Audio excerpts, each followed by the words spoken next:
Sim?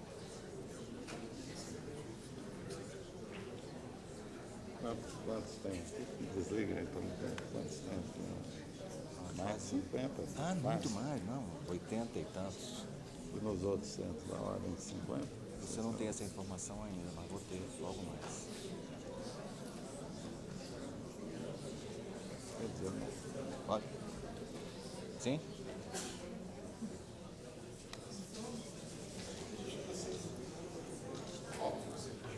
O centro fica de pé, é ele que manda, né? É os dois aqui mandam. Pode?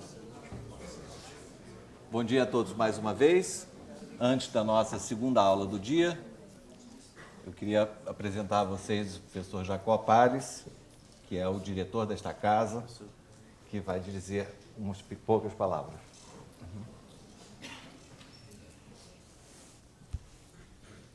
Bom, o que eu gostaria de dizer é que nós não está funcionando. Tá? Então, o que eu gostaria de dizer, antes de mais nada, é que nós consideramos essa atividade de aperfeiçoamento dos professores do secundário como muito importante.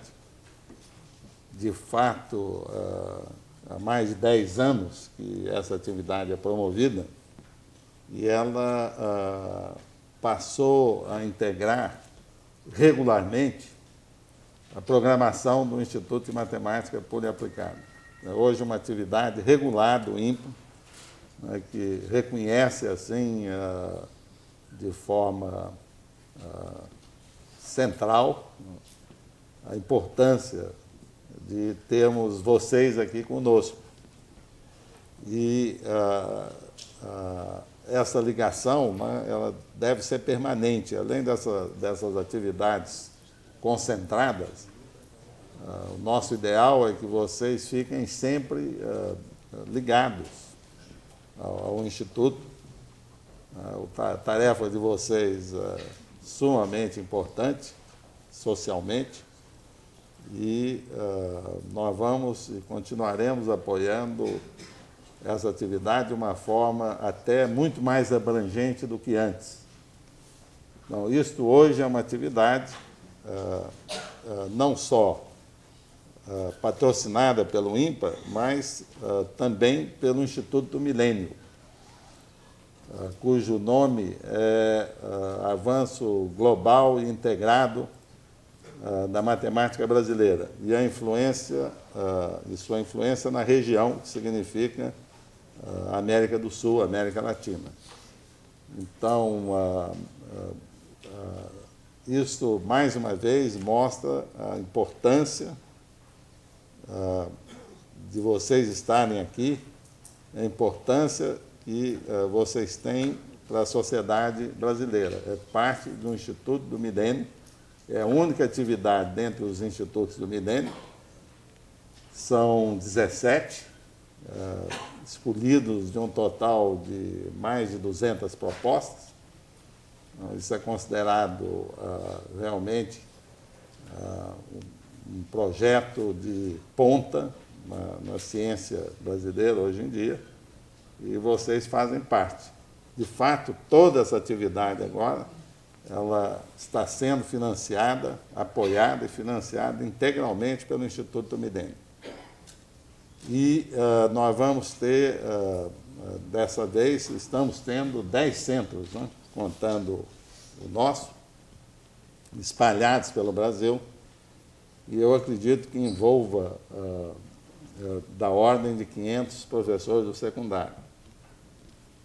Esse número precisa ser confirmado, mas pode ser até mais, ou não muito menos. Então, boas-vindas, bom trabalho, e eu acho que vocês têm que, por favor, se sentir parte, junto conosco, de um mutirão para melhorar a matemática no Brasil, em todos os níveis, e dar essa importantíssima contribuição à sociedade brasileira. Muito obrigado.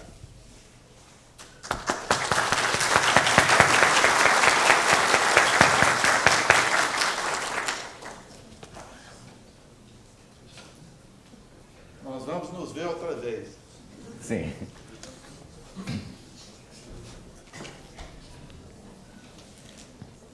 Caros amigos, vamos então falar nesta aula, como vocês já podem perceber, sobre geometria espacial. O que ocorre, em particular, com a geometria, com o ensino de geometria, atualmente nesse país? Observe que a geometria plana é desenvolvida no ensino fundamental e chega até a 8ª série e para.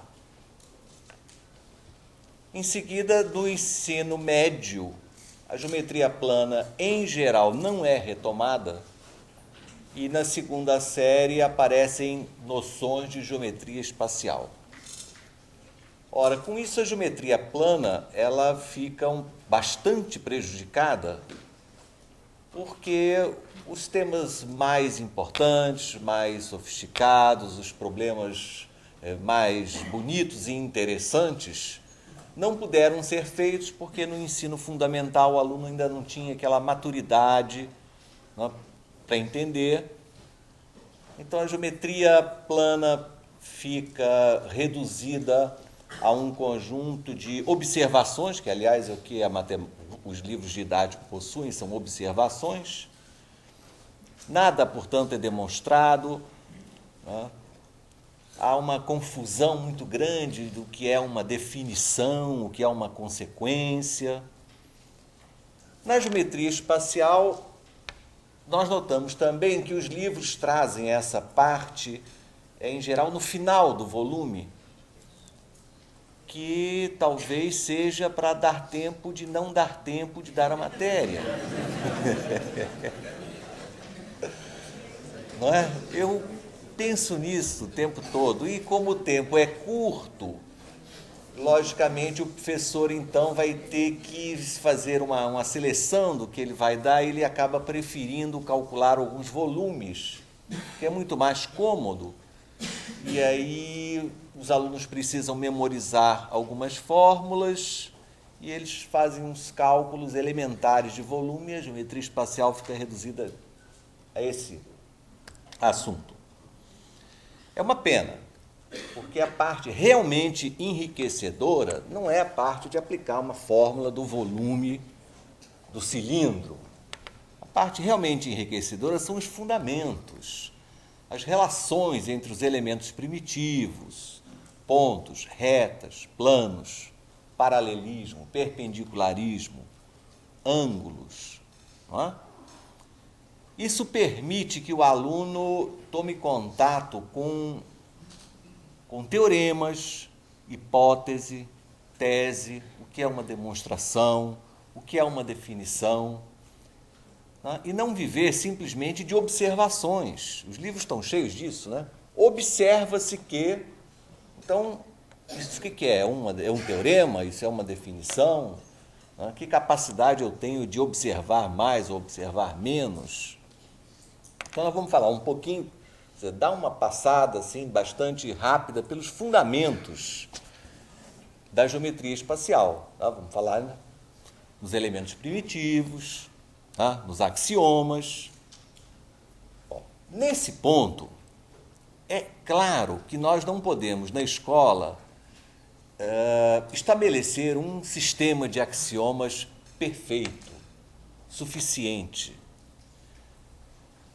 Começou com Euclides, lá na antiga Grécia, onde ele sentiu que uma teoria matemática precisava de ter essa base, mas ele mesmo não conseguiu fazer um sistema de axiomas suficiente. Isso só foi conseguido, meus amigos, no início do século XX, para que vocês vejam a dificuldade que o ser humano teve, né, em buscar um conjunto de axiomas onde realmente toda a geometria pudesse ser construída a partir daí. Então, não podemos, no ensino médio, praticar uma geometria extremamente formal. Isso é impossível e fica também muito chato, né? Mas também não podemos chutar tudo, né, fazer com que tudo seja objeto da observação. a sabedoria, né, e o bom ensino está em encontrarmos um meio termo, né, em que permita aos alunos perceber que objetos, fatos, mesmo simples, podem ser demonstrados e explicados a partir de outros que ele já conhece antes. Tá? Na geometria espacial, alguns alunos têm dificuldade em visualizar no papel, no plano, objetos tridimensionais. Quando eu faço um tetraedro,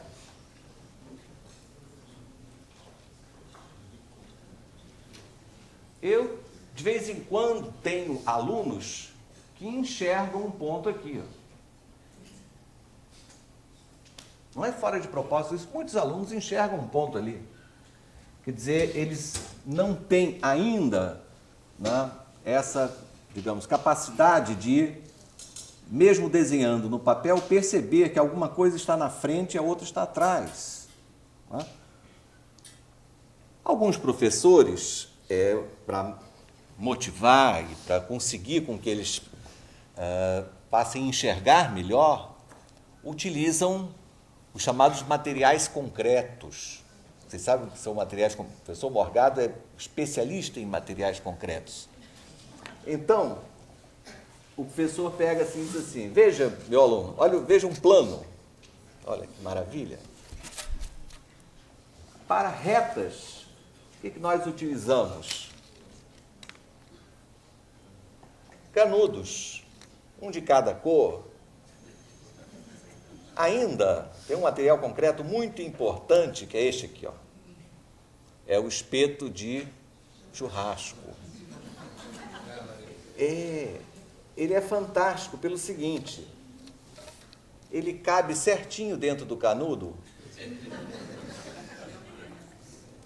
e permite que você, né, monte modelos com retas, né, perpendiculares ao plano,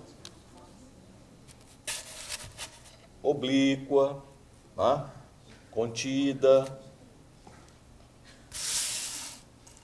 Bom, utilizar modelos é ótimo, porém, não pode ser sempre assim. Né? Isso daqui é só para o início. O aluno tem que ter a capacidade, tem que desenvolver a capacidade de fazer um desenho desta situação. Não precisa ser uma coisa muito perfeita, mas ele tem que adquirir essa habilidade. Né? Depois que ele enxerga, que o professor mostra, ele precisa saber desenhar. Aliás, fazer desenhos em geometria espacial é parte da matéria. A representação no plano de um objeto tridimensional. Outra coisa que ocorre, pelo menos com os meus alunos, não sei se com os de vocês, é o seguinte. Quando eu pergunto ao meu aluno, esse plano e essa reta, quantos pontos eles têm em comum? Qual é a resposta que vocês acham que eles dão? É lógico, nenhum.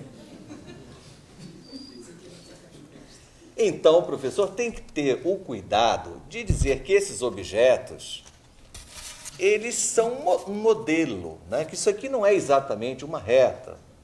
Uma reta, né, ela pode ser prolongada indefinidamente de um sentido ou no outro. Nesse ponto, se vocês colocarem a reta e o plano nessa posição e perguntarem aos alunos quantos pontos a reta e o plano têm em comum, agora muitos vão responder corretamente.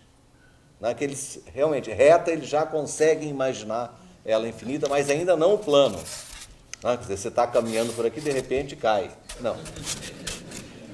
Então, toda vez, o professor lá atrás está confirmando exatamente o que eu disse. Então, é preciso que o professor, a todo momento, né, esteja alertando os alunos que isso aqui é um pedaço do plano, é um modelo que eu estou vendo. Tá? E o resto está na nossa imaginação. Com esses materiais concretos, né, podemos formar planos, né, visualizar retas perpendiculares a um plano. Enfim, é ótimo para começar, mas tem que parar também breve. né? Todo o desenvolvimento da geometria espacial não pode ficar dependendo dos materiais concretos o tempo todo. Uma pergunta também ótima que a gente faz para os alunos e eles respondem corretamente é a seguinte, vamos ver como é que é o desempenho de vocês. Esses planos aqui, quantos pontos ele tem em comum? É óbvio. Não é? Você sabe que isso ocorre nos livros didáticos de uma forma até mais grave que dizer que esses planos só possuem um ponto em comum?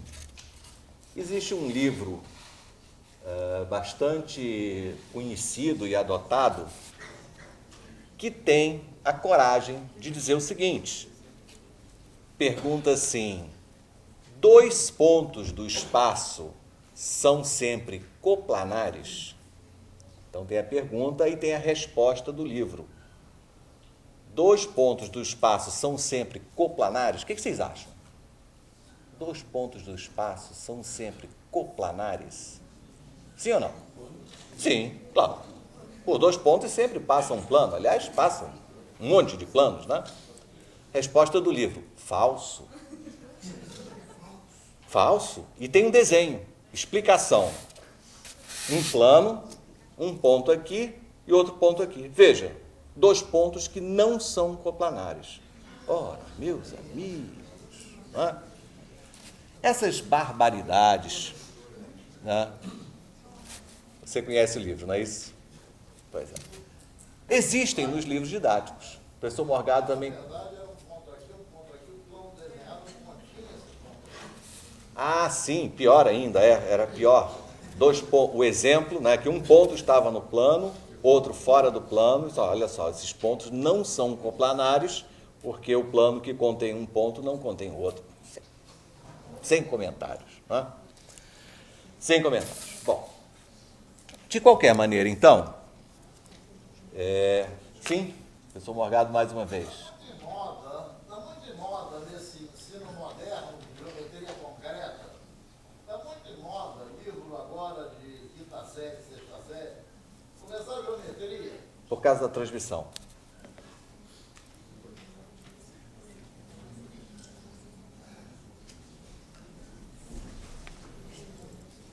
Está muito em moda agora, nesses livros modernos de ensino concreto, principalmente em quinta série, sexta série, fazer o ensino da geometria a partir de sólidos, formas concretas. E o conceito básico, importante, é o conceito de redondo. Um corpo é redondo quando ele rola, ele não é redondo quando ele não rola. E... estão vendo? Isso é a mais pura verdade, gente. Né? Isso é a mais pura verdade. Apesar que eu sou redondo e não rolo, não é? Mas o conceito básico da geometria é o conceito de redondo, rola ou não rola. E aí, plano é introduzido depois, e de uma maneira terrível. Plano é introduzido essencialmente como sendo plano de apoio. Você pega, por exemplo, um cilindro rola. Então, ele rola se ele for colocado assim, né? Se ele for colocado de pé, não, então ele não rola. E então, a noção de plano é introduzida essencialmente como ideia de plano de apoio. Ora, isso faz com que, na cabeça do aluno, na quinta série, ele associe a noção de plano à ideia de plano horizontal. Plano para ele é necessariamente uma coisa de apoio, então uma coisa horizontal. Então você encontra em livros exercícios perguntando se certas figuras são planos ou não. E a horas tantas tem um fio, né, enrolado em forma de senoide, né, um fio em espiral, só que o fio é colocado num plano vertical. E o próprio autor responde à pergunta dele se aquela curva é plana ou não, dizendo que não é. Isso aí gera uma confusão na cabeça dos alunos que acaba até chegando aos professores. A ideia é que plano é necessariamente plano de apoio, ou seja, uma coisa horizontal. Isso isso é que dá origem a essas bobagens que a gente está vendo nos livros didáticos. Essa ideia de que plano, hoje em dia, é essencialmente a ideia introduzida para o aluno a partir da ideia que plano é lugar de apoio. Então, Plano é plano horizontal. Por mais inacreditável que possa ser, isso está acontecendo hoje em dia. Bem, então vamos fazer o nosso passeio pela geometria espacial de posição. Algumas regras precisam ser estabelecidas. Não podemos fazer a lista de todas. É claro que vamos herdar fatos da geometria plana, congruência de triângulos vale, o axioma das paralelas. O que diz o axioma das paralelas? Em um plano, por um ponto, pode-se traçar uma e apenas uma reta paralela a uma reta dada. Não é? Aliás, quando vocês estiverem falando de propriedades, uma coisa muito boa que aprendemos é repetir as coisas sempre com as mesmas palavras. Axioma das paralelas. Seja qual for a sua redação, mas repita com as mesmas palavras. Em um plano, dado um ponto e uma reta, por esse ponto passa uma e apenas uma paralela a uma reta dada. Seja qual for a sua redação, repita sempre da mesma forma. Isso tem um efeito hipnótico nos alunos e eles gravam para sempre. Então, estamos usando os axiomas da geometria plana e acrescentando alguns que não serão suficientes de maneira nenhuma, mas já são regras que nós temos que seguir. Primeiro axioma: dados dois pontos distintos do espaço, existe uma e apenas uma reta que os contém. Fica combinado, então, essa primeira regra. Dados três pontos não colineares do espaço, existe um e apenas um plano que os contém. Esse fato aqui. Ficamos combinados assim. Terceiro, se uma reta possui dois de seus pontos no plano, então ela está contida neste plano. São as três primeiras afirmações que, como se chamam axiomas, quer dizer, ninguém vai pensar em demonstrar isso. Não, isso aí é a base da nossa teoria, base do nosso edifício. Muito bem, então a primeira coisa é fazer uma lista de como um plano pode ser determinado.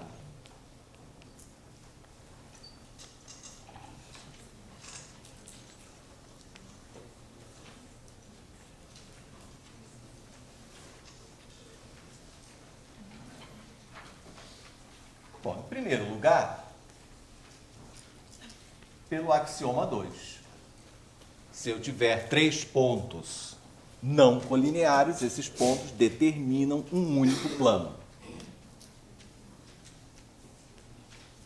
Eu posso determinar também um plano dando uma reta e um ponto fora dela. Por que isso determina um único plano? Bom, eu devo ser capaz de explicar isso olhando aqui pelos meus axiomas anteriores. Se eu tomo, por exemplo, dois pontos B e C sobre R, então, em primeiro lugar, a reta R é a única reta que contém B e C. Por outro lado, esses três pontos não são colineares porque A não está em R. O axioma 2 me diz que existe um único plano que contém A, B e C. E o axioma 3 me diz que a reta que contém B e C está contida no plano que contém A, B e C. Então, existe um único plano que contém a reta R e um ponto fora dela. Sempre é possível, de tudo que eu falar aqui, justificar, né, tomando por base fatos anteriores. Eu posso determinar um plano por duas retas concorrentes. Duas retas que têm um único ponto em comum. A justificativa também não é difícil, basta tomar o ponto de interseção um ponto sobre R, um ponto sobre S. Tá? Tanto a reta AB está contida no plano, a reta C também. E uma outra forma de determinar um plano é através de duas retas paralelas. Bom, neste caso,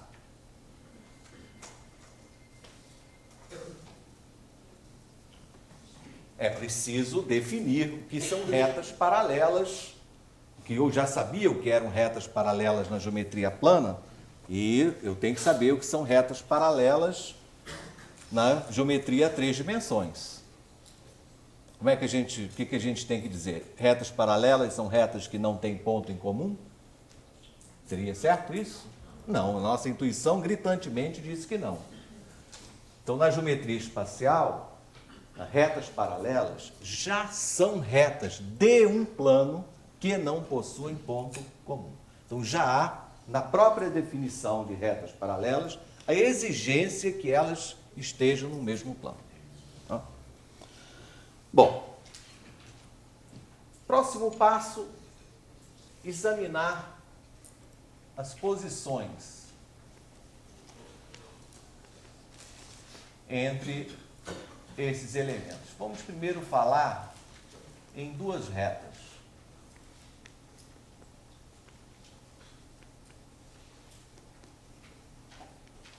Como podem ser duas retas no espaço, não é? Bom, se dois pontos de uma reta pertencem a outra reta, então elas coincidem. Por que coincidem? Porque pelo axioma 1, por dois pontos passa uma e apenas uma reta. Depois, as retas podem ter um único ponto em comum. Elas são chamadas, nesse caso, de concorrentes e determinam um plano. Elas podem ser paralelas quando estão contidas em um plano e não possuem ponto comum. Mas ainda existe um outro caso. Então, retas podem ser, além de coincidentes, que é o caso, podem ser concorrentes,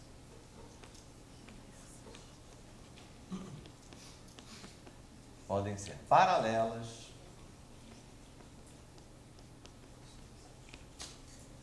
e imaginem agora a seguinte situação.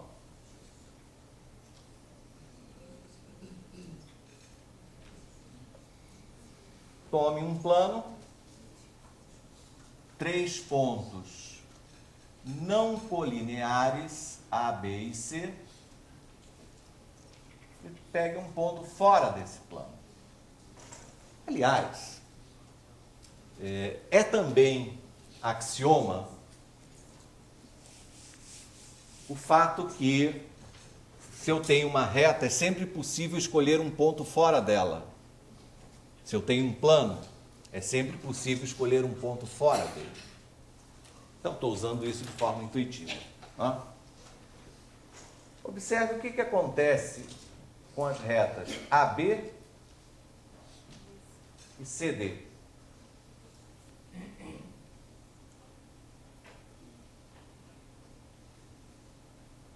Elas podem ser concorrentes?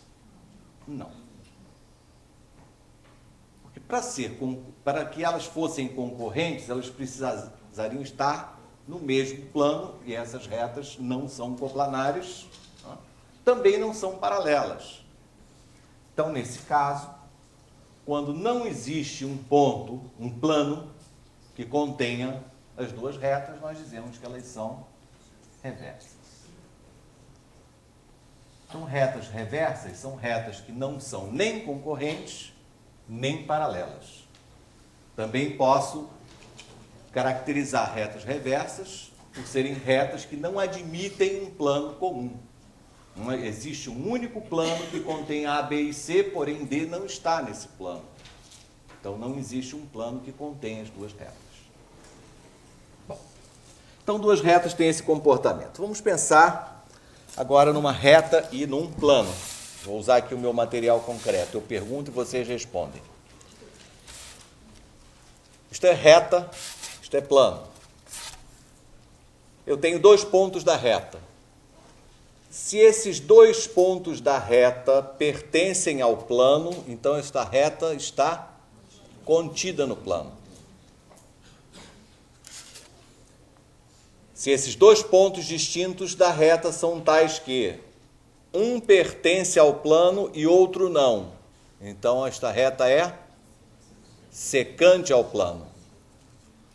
E se esses 2 pontos da reta, se eles não pertencem ao plano, então a reta é paralela. Se esses 2 pontos não pertencem ao plano, então a reta é... pode ser qualquer coisa, né? Eu não posso afirmar esse negócio de paralela. Qual é a dificuldade aqui? Ninguém falou se uma reta pode ser paralela ao plano. Qual é a definição de reta paralela ao plano? Tudo tem que estar realmente estabelecido. Quando nós percebemos uma dificuldade, é preciso parar a pensar onde está a dificuldade. É questão de uma definição? Falta uma explicação? Então vamos batizar isso, vamos decretar. O que seria razoável para essa posição aqui que eu chamei de paralela, né? Uma reta é paralela ao plano quando... Não, isso é uma consequência. Quando não tem ponto em comum, é muito mais simples, né? O que vocês falaram ali naquela região é correto, mas não é intuitivo. Isso já é um teorema. Então vamos estabelecer isso. Uma reta é paralela a um plano quando ela não tem ponto comum com esse plano. Muito bem. Será que existe mesmo uma reta paralela ao plano?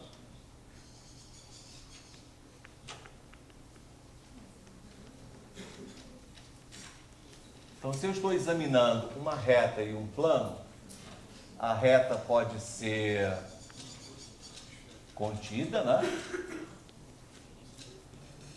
Aliás, por favor, nunca diga nessa situação que a reta pertence ao plano. Tá assim, ó. De coisas desse tipo nos livros. Ah, porque a reta pertence ao plano. A reta não pertence a plano, jamais. Aqui, na geometria,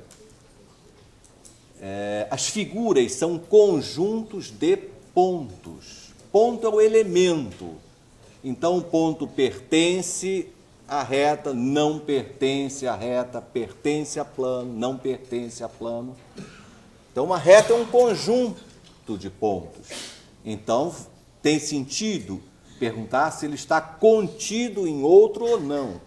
Tem sentido falar em interseção, união, correto? Usando a linguagem dos conjuntos, normalmente, mais corretamente. Então, a reta pode estar contida, a reta pode ser secante. E a intuição me diz que existe uma reta que seja paralela a um plano. Então, como é que eu posso fazer para ter a certeza disso? Pegue um plano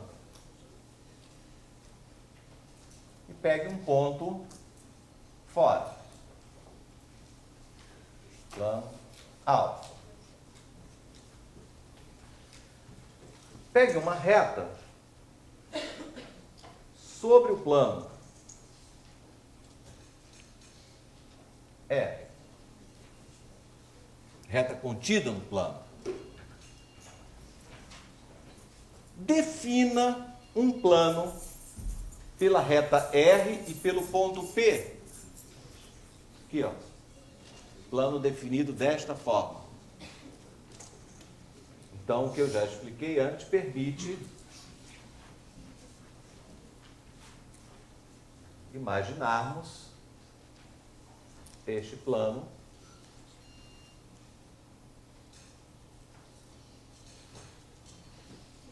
contendo R e P. Agora, pelo ponto P, eu posso traçar neste plano beta, eu posso traçar uma e apenas uma paralela à reta R. Então, eu estou usando aqui o axioma das paralelas, da geometria plana. Quer dizer, num plano, se eu tenho um ponto fora de uma reta, então existe uma e apenas uma paralela à reta dada.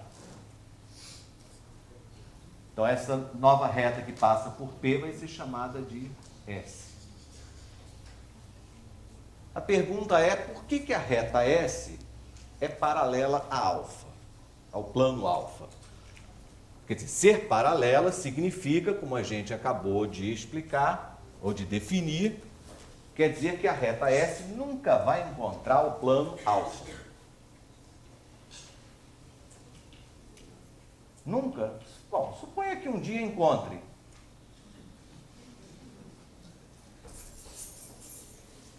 Se a reta S algum dia encontrasse o plano alfa lá naquele ponto Q, o que aconteceria? Observe o seguinte, quais são os pontos comuns a alfa e beta se isso acontecesse? Alfa e beta teriam em comum uma reta e mais um ponto fora dela. Fora dela porque são paralelas, então nesse plano não se encontram. Dois planos podem ter em comum uma reta e mais um ponto? Não. Mas isso é impossível, como a gente já vai, se não tivermos convencidos, vamos demonstrar isso já já. Então, a reta S construída dessa maneira é realmente paralela a alfa. Então, uma reta realmente pode ser paralela a um plano. Quer dizer, não ter ponto em comum com esse plano.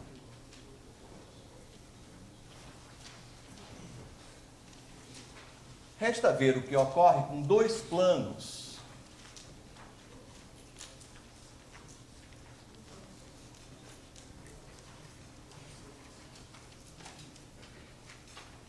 Tirando a posição óbvia de quando eles coincidem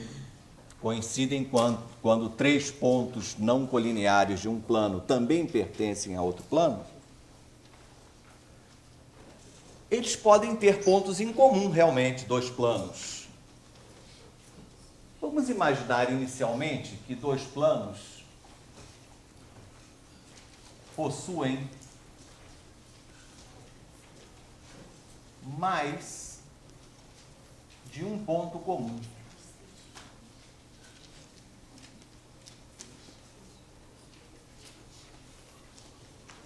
Vamos examinar essa situação. Vamos pensar em dois planos que tenham em comum mais de um ponto. Uma figura para auxiliar o raciocínio.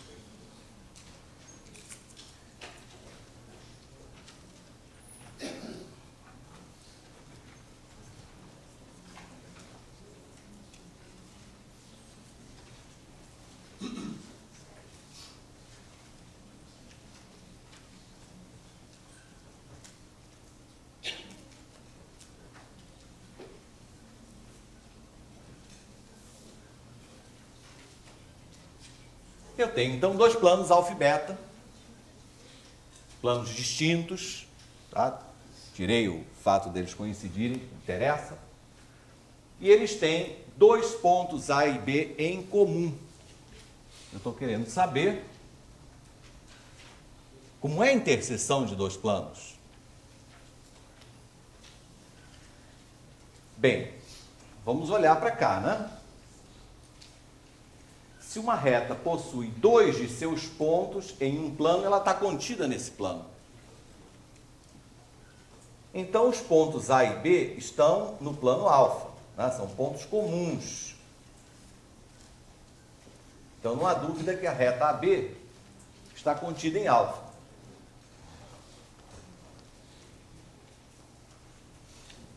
Então, inicialmente, eu parti destes fatos, que os pontos A e B estão tanto em alfa quanto em beta. Pelo axioma 3, a reta AB está contida em alfa. Pelo mesmo axioma, a reta AB também está contida em beta.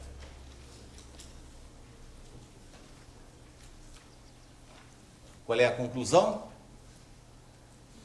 A reta B é a interseção? Não, ainda não é. Vamos pensar no seguinte. Vamos chamar essa reta B de reta R. Se um conjunto R, veja um conjunto R. Se um conjunto R está contido tanto em alfa quanto em beta, o que é correto dizer? Que ele está contido na interseção. Que é a interseção, ainda falta um pouquinho. O que está faltando? Se eu tenho um conjunto alfa, um conjunto beta e um conjunto R que está contido na interseção, como é que eu posso demonstrar que R é realmente a interseção? Imaginar um ponto que também esteja na interseção, porém não em R. Mas, se eu conseguir achar esse ponto, já vou estudar outra coisa. Se eu disser que esse ponto não existe, aí sim, é porque R ocupa toda a interseção. Então, se você supõe um ponto que pertence à interseção e não esteja em R, o que você pode concluir?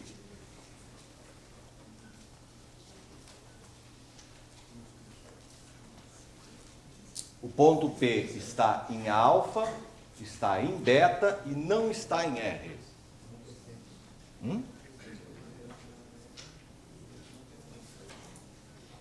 Nesse caso, o plano alfa contém A, B e P. Espera aí. Não está em R. O ponto alfa, o plano alfa contém A, B e P. É o único plano que contém A, B e P. Pela mesma razão, o plano beta também contém A, B e P. E por aquele axioma, é o único plano que contém esses três pontos. Então, os planos teriam que coincidir. Como eu disse que os planos eram distintos, esse ponto P não existe. Então, isso aqui é um absurdo.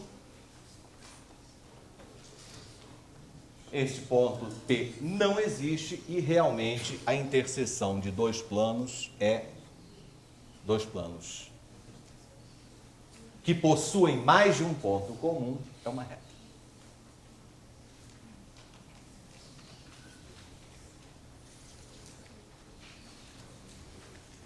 É claro que mas isso não é intuitivo? É. Mas a gente não pode construir nada com segurança apenas nos baseando na intuição. Daqui um pouco, caminhando um pouquinho, nós vamos ter situações em que a intuição ou não vai decidir, ou vai decidir erradamente. É extremamente comum. Então, mesmo assim, dois planos, quando se cortam, formam uma reta? Sim, claro. Está bem, é claro, mas é preciso justificar. Mesmo assim, com palavras, não precisa usar símbolos complicados, não. Bom, antes de prosseguir, examinando dois planos, nós vamos demonstrar um teorema.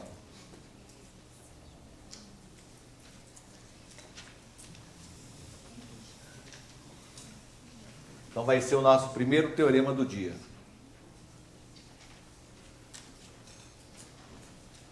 Eu vou escrever em símbolos, vocês escrevem em palavras. O teorema é o seguinte. Uma reta R não está contida no plano alfa. Uma reta R não está contida no plano alfa. A reta R é paralela a uma reta S que a reta S, sim, está contida em alfa. A reta R é paralela à reta S do plano alfa, que está contido no plano alfa. Então, a reta R é paralela ao plano alfa.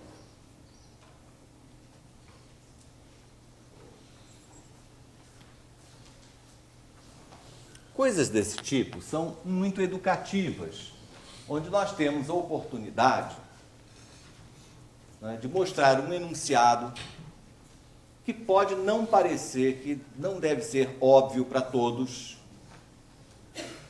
e que essa afirmação é composta de duas partes,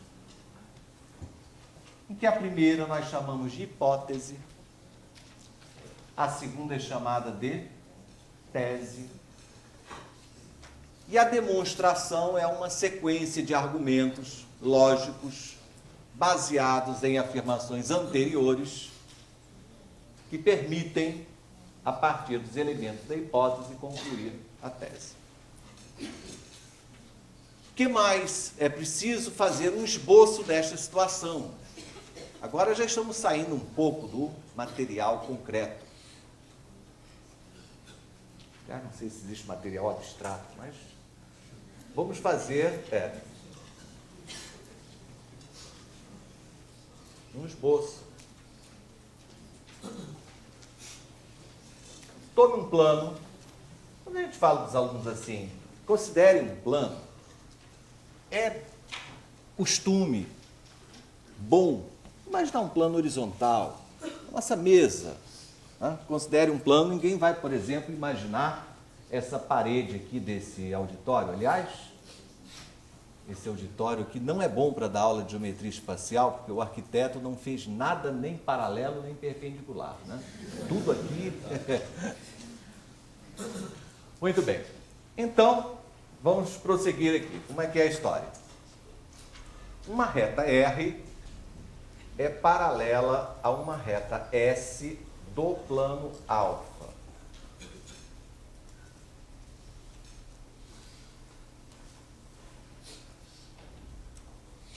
Questão. R é paralela a S, paralelo, S está contido em alfa. Então, no esboço, está aí. Se isso acontecer, foi exatamente o teorema que andaram falando aí ainda há pouco, então a conclusão é que essa reta tem que ser paralela ao plano, e nós já temos a definição, né, para nos guiar. Uma reta é paralela ao plano quando não possui ponto em comum com esse plano. E a demonstração? Por quê? Qual é a justificativa? Aqui nós temos também uma excelente ocasião de mostrar o que é uma demonstração por absurdo.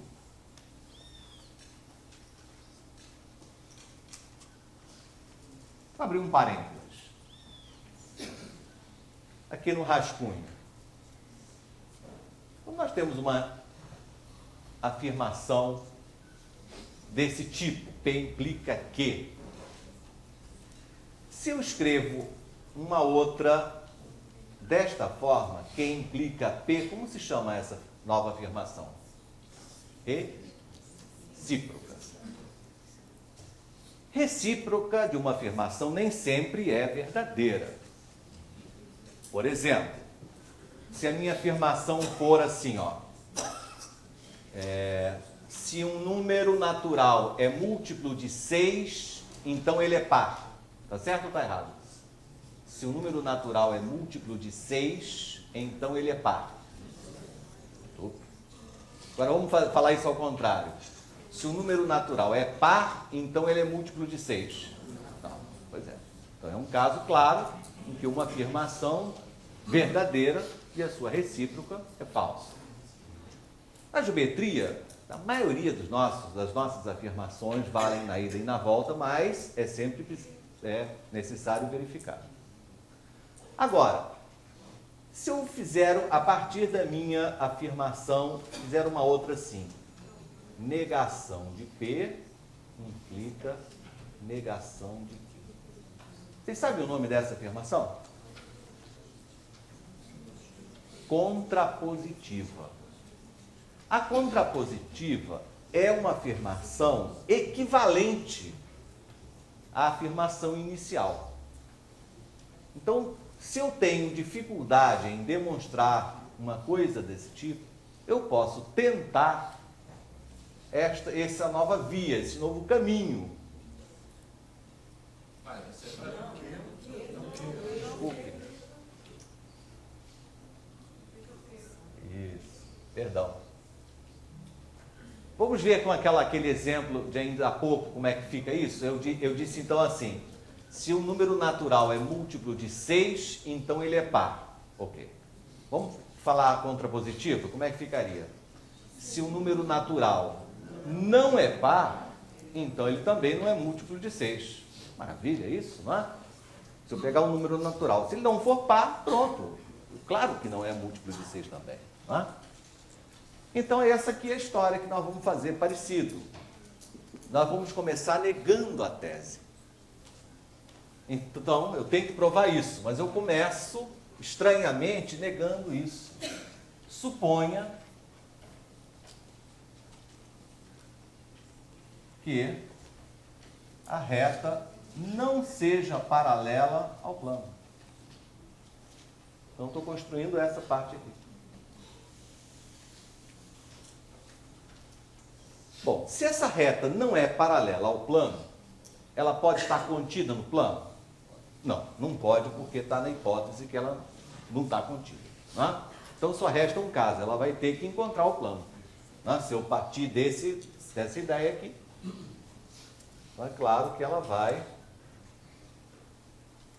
algum dia, encontrar o plano alfa, digamos, no ponto A.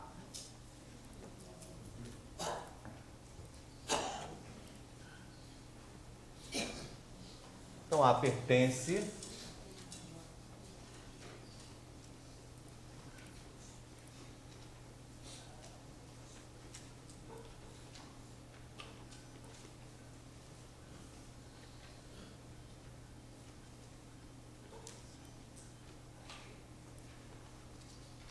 Então, existe um ponto A que está tanto em alfa quanto em R.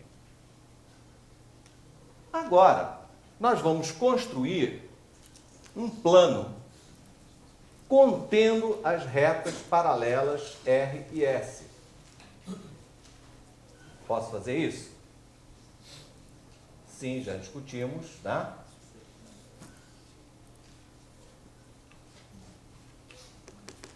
Duas retas paralelas determinam um plano. Beta.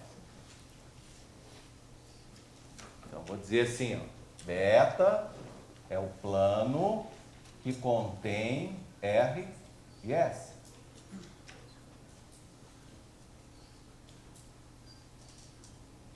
O que ocorre? O ponto A pertence à reta R. Mas a reta R está contida em que plano? Beta. Logo, A pertence a beta. De novo, o ponto A pertence à reta R. Mas a reta R está dentro do plano beta. Logo, eu sou levado a concluir que A pertence ao plano beta. Ora, mas aqui está, o ponto A pertence ao plano alfa e também pertence ao plano beta. Se A pertence a alfa e a beta, qual é a conclusão? Pertence à interseção.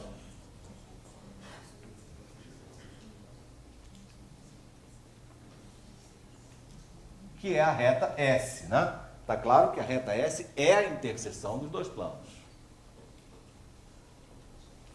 O que aconteceu?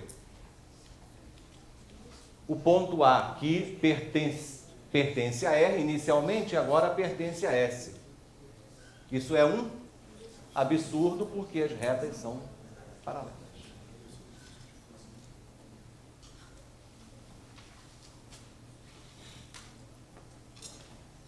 a demonstração pode parar nesse ponto. Pronto. Eu cheguei num absurdo, quer dizer o quê? Que essa minha premissa aqui é falsa. Quer dizer que a negação da tese é falsa. Logo, a tese é verdadeira. Isso é que está faltando na imensa maioria dos livros didáticos hoje em dia.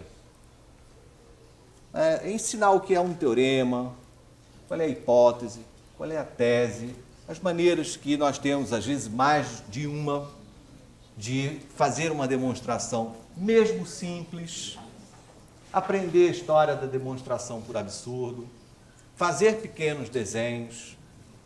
Ó. Bom, o Teorema 2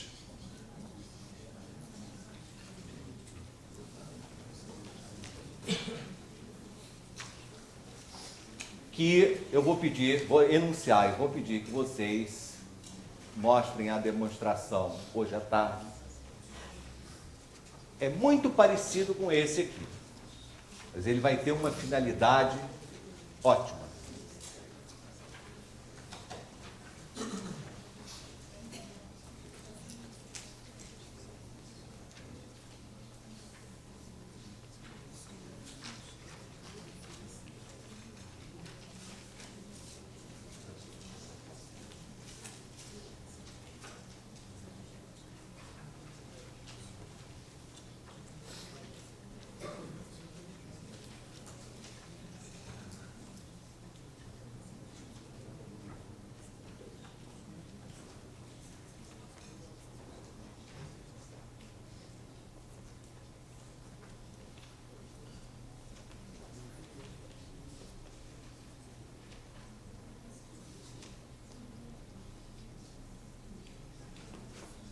Se uma reta de um plano é paralela a outro plano, então ela é paralela à interseção desses dois planos.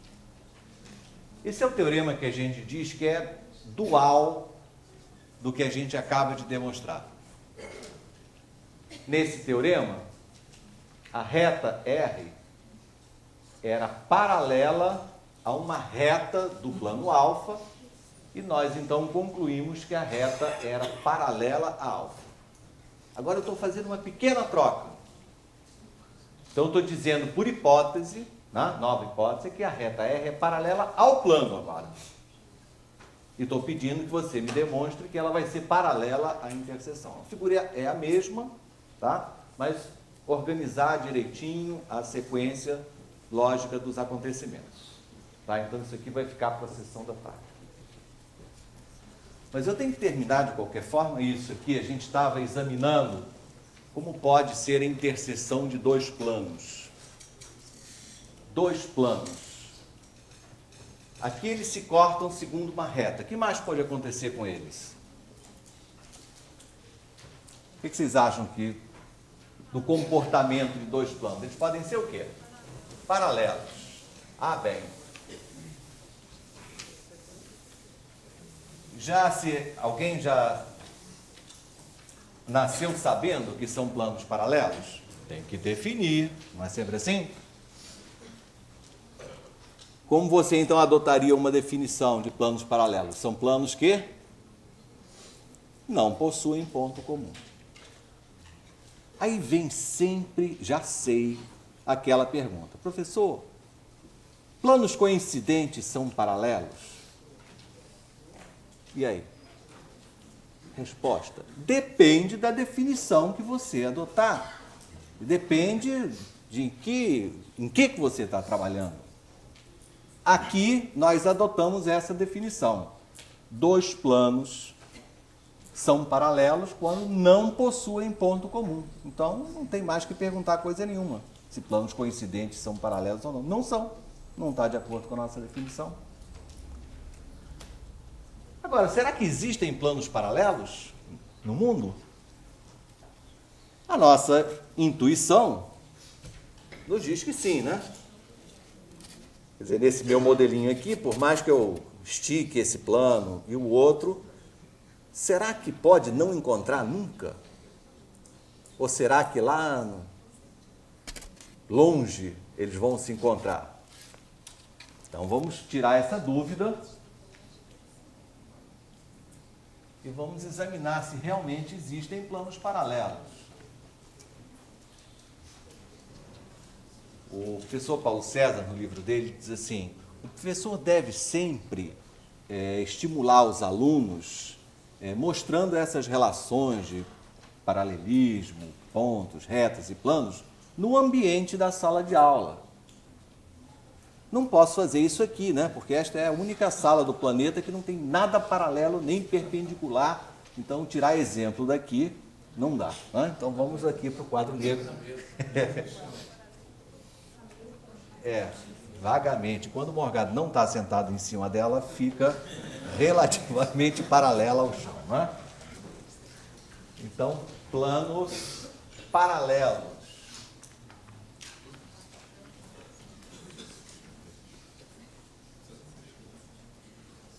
Isso vai dar origem aqui ao nosso Teorema 3, que diz o seguinte: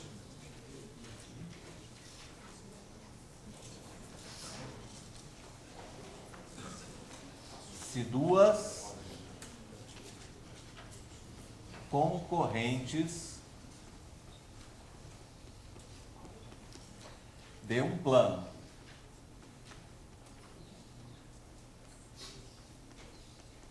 são paralelas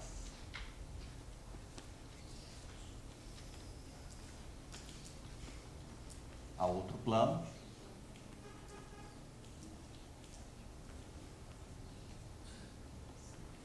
então esses planos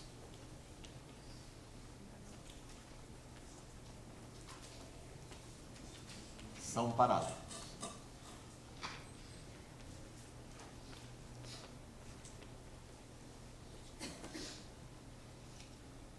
Paralelo nesse sentido, né? Da nossa definição, que não tem ponto em comum. Ali, duas retas concorrentes, bem entendido. Qual é a ideia?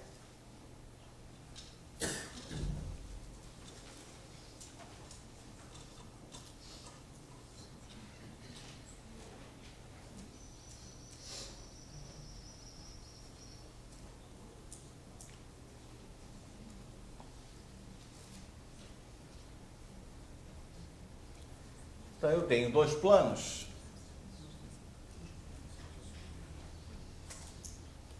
E num deles, planos alfa e beta,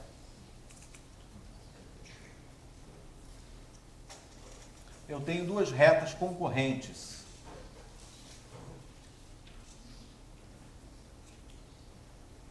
R e S. Claro, aqui nós estamos só falando, mas quando vocês estiverem dando aula disso, né, vamos escrever as coisas com calma. Qual é a hipótese disso? Né? Escrever tudo direitinho. Duas concorrentes de um plano são paralelas a outro plano. Então, esses planos são paralelos. Por que será isso, hein?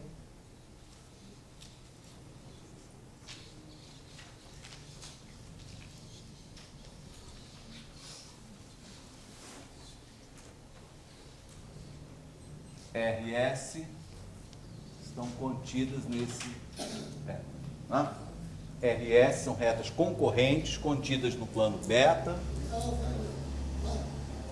Aqui é alfa. R e S são ambas paralelas a alfa. Eu afirmo que esses planos alfa e beta não podem ter ponto em comum jamais. Demonstração. Do mesmo estilo. Imagina se eles tivessem ponto comum.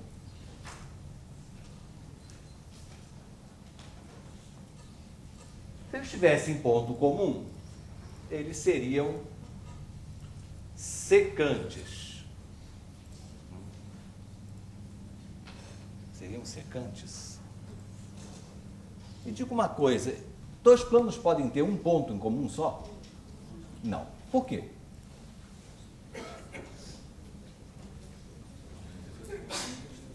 dois planos podem ter um ponto em comum só? Vocês disseram que não. E eu volto a perguntar, por quê?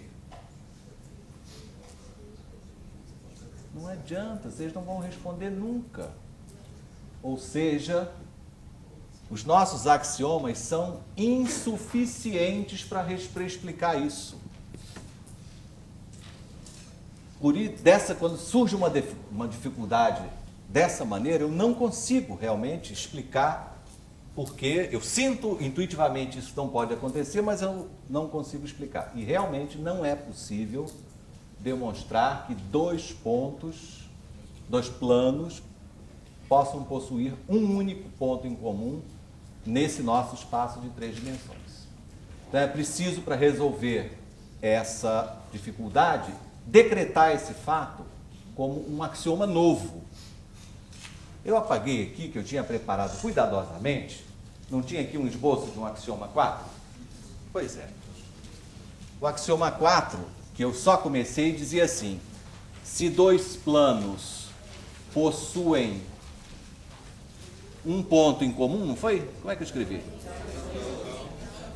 Então agora a gente vai completar isso. Se dois planos possuem um ponto em comum, então possuem pelo menos uma reta em comum. Então, se eu disser que dois planos possuem um ponto em comum, um está garantido, tá? Um ponto comum está garantido. Não quer dizer um único, não. Um ponto comum está garantido. Então, esses planos possuem pelo menos uma reta em comum. Quer dizer o quê? Ou eles têm realmente uma reta em comum, ou coincidem. Ou então tem todas as retas em comum. Tá? Bom, então, para terminar aqui, se dois planos não são paralelos,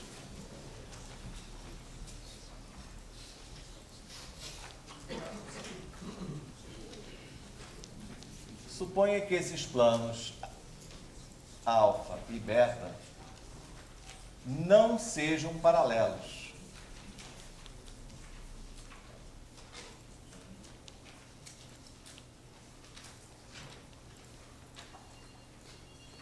Se não são paralelos, e eu já tenho o meu axioma 4, então eu sou forçado a admitir que eles têm uma reta em comum. Então, esses dois planos, em algum momento da vida deles,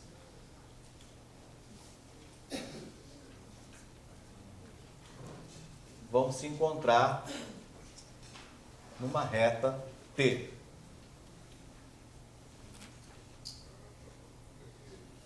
Então, alfa e beta, algum dia, vão se encontrar na reta T. Agora vamos ler aqui, vai me seguindo aqui, Teorema 2. Se uma reta de um plano é paralela a outro, então ela é paralela à interseção. Isso aqui vocês vão demonstrar, mas já está valendo, hein? O que acontece? R é uma reta do plano beta que é paralela a alfa. A reta R é paralela ao plano alfa. Conclusão, a partir do Teorema 2, ela é paralela à interseção. Só o resumo aqui. De novo, agora para a reta S. A reta S é uma reta do plano beta e a reta S é paralela ao plano alfa. Pelo Teorema 2, a reta S é paralela à interseção. O que acontece com essas duas coisas? R ser simultaneamente paralela, RS, ambas paralelas a T e serem retas concorrentes. Absurdo. Isso contraria o axioma das paralelas, que diz que em um plano, no caso do plano beta, por um ponto fora de uma reta, se pode traçar uma e apenas uma paralela a essa reta. Então isso aqui é um absurdo, porque contradiz o axiomas paralelos. Então, conseguimos, né, fechar os casos de paralelismo. Mais difícil foi o caso dos planos, né? E agora estamos convencidos que dois planos ou não têm ponto comum, que são chamados de paralelos, ou eles se cortam numa reta, que são chamados de planos secantes. Não há outra possibilidade. Só um comentário a propósito de uma pergunta que veio pela internet. Pergunta de um colega, não sei de onde é que foi, Matias? Do Rio Grande do Sul. Foi qual é a diferença entre uma demonstração por absurdo e uma demonstração por contraposição. O Wagner ilustrou aí, nesses dois últimos teoremas, demonstrações que são realmente demonstrações por absurdo. A diferença é que na demonstração por contraposição, tudo que você faz é demonstrar que não Q implica não P, quando o que você quer fazer é demonstrar que P implica Q. Mas é uma demonstração que começa de uma hipótese e chega a uma tese, só que você troca a hipótese e a tese. Uma demonstração por absurdo, que foi o que o Wagner fez aí, ela é mais complicada.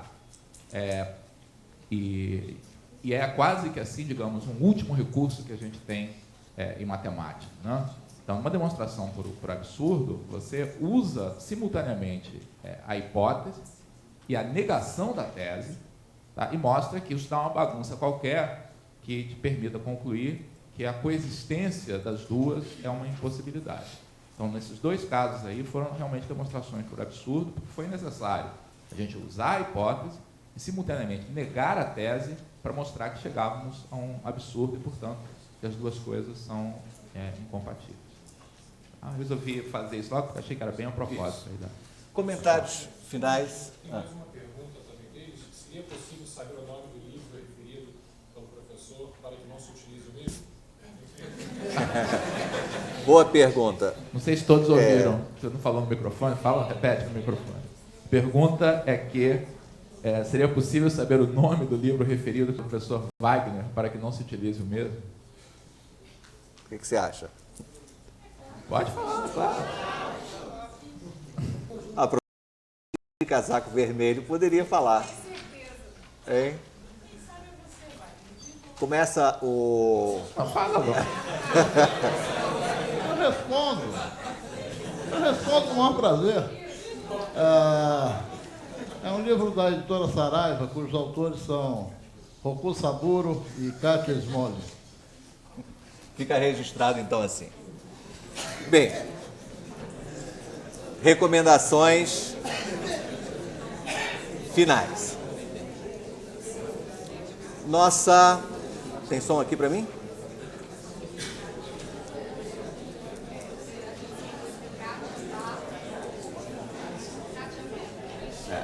Nossa aula continua na quarta-feira, onde vou falar um pouquinho sobre perpendicularismo e vou falar também sobre poliedros.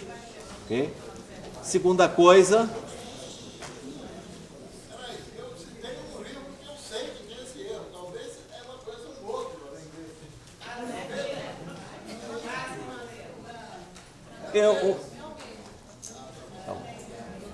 Segunda coisa é a seguinte, aí falando para todos os centros que estão nos ouvindo. A sexta-feira está programada para um amplo debate a respeito das perguntas que vocês estão fazendo.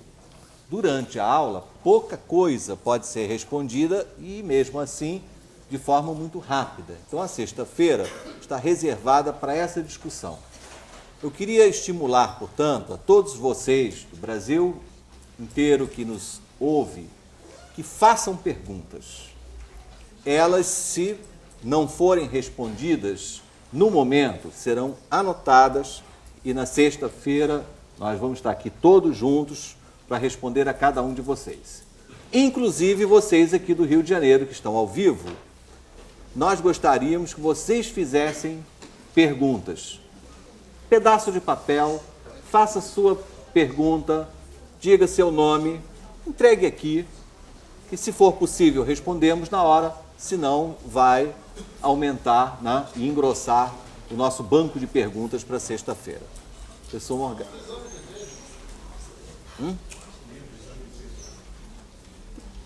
Então, eu creio que, no momento... Ah, sim, não.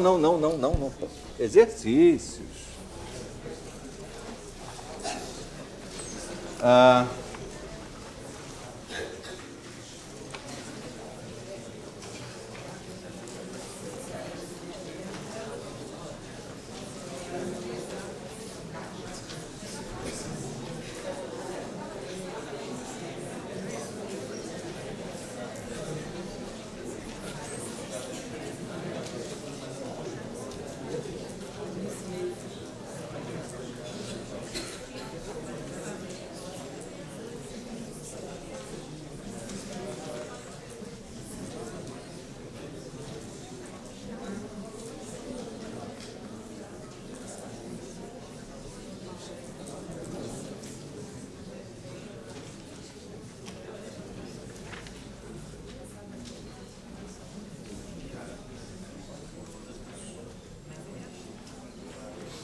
Então, para a sessão da tarde,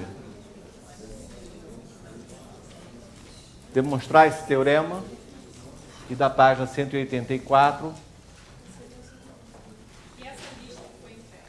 também. Gente, não é para fazer tudo, não. É para fazer alguma coisa com calma, né? E assim que eu chamar para apresentar, prestar o serviço. Grande abraço, então. Até mais tarde.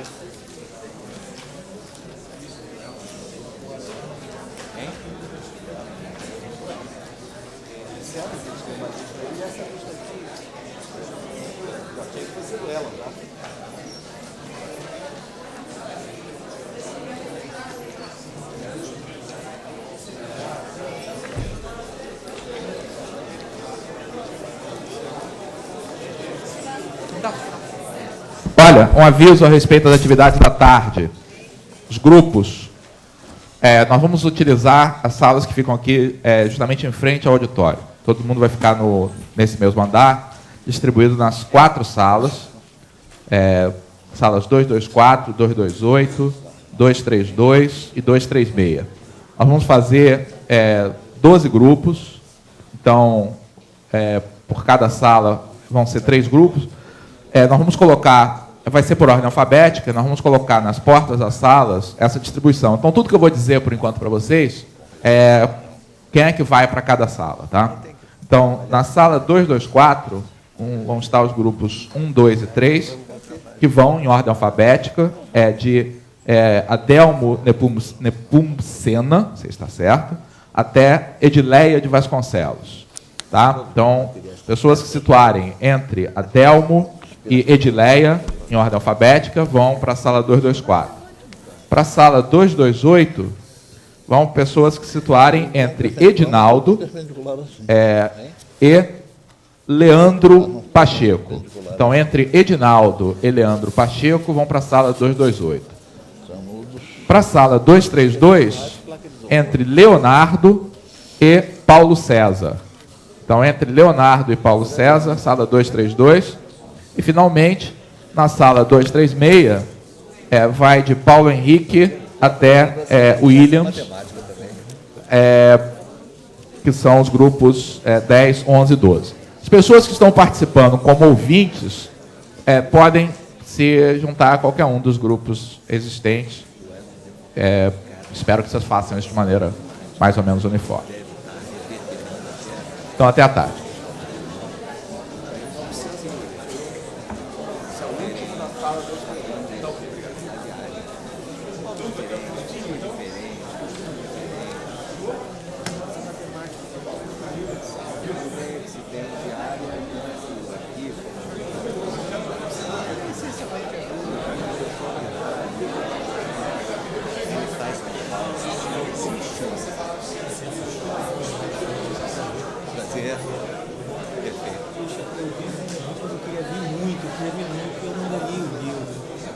Aí nós vamos ter que falar com a Maria, nossa secretária, para ver se ainda existe disponível de alguém que tenha se matriculado e não tenha vindo.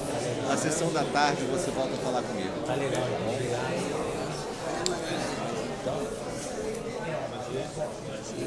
poderia ter um ali, não tem muito não. Estamos de Com certeza. Hoje à tarde, pode ser? Isso. Eu estou terminando.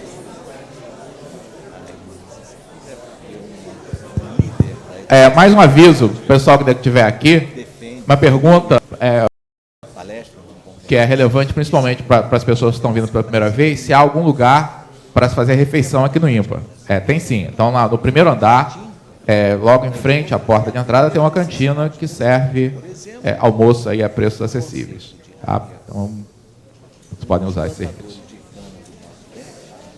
Eles ganham de acordo com a área. Então, isso que a gente tem que fazer. São os aspectos regionais incríveis.